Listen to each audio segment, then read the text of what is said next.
సంస్కృతి సంప్రదాయాల్లో కూడా ముందుండాలని సంరక్షణ పాఠశాల వ్యవస్థాపక చైర్పర్సన్ జానకి పేర్కొన్నారు. సంరక్షణ పాఠశాల 22వ వార్షికోత్సవం గ్రాడ్యుయేషన్ డే వేడుకలను తెలుగు యూనివర్సిటీ ప్రాంగణంలో ఘనంగా నిర్వహించారు. ఈ సందర్భంగా విద్యార్థులు ప్రదర్శించిన వివిధ సాంస్కృతిక నృత్యాలు, దేశభక్తి గీతాలు ప్రేక్షకులను ఆకట్టుకున్నాయి. ప్రతిభ కనబర్చిన విద్యార్థులకు అవార్డులను అందజేసి సత్కరించారు.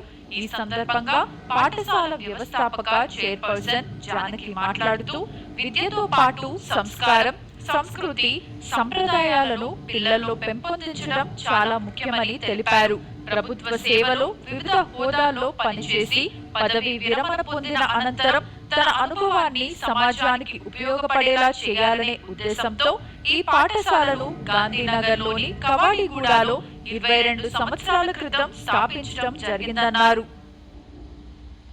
అంతర్జాతీయ మహిళా దినోత్సవం సందర్భంగా హైదరాబాద్ బాగ్ అంబర్పేట్ రామకృష్ణ నగర్ కమ్యూనిటీ హాల్లో ఖైరతాబాద్ జిల్లా మహిళా కాంగ్రెస్ అధ్యక్షురాలు శంపుల ఉషశ్రీ శ్రీకాంత్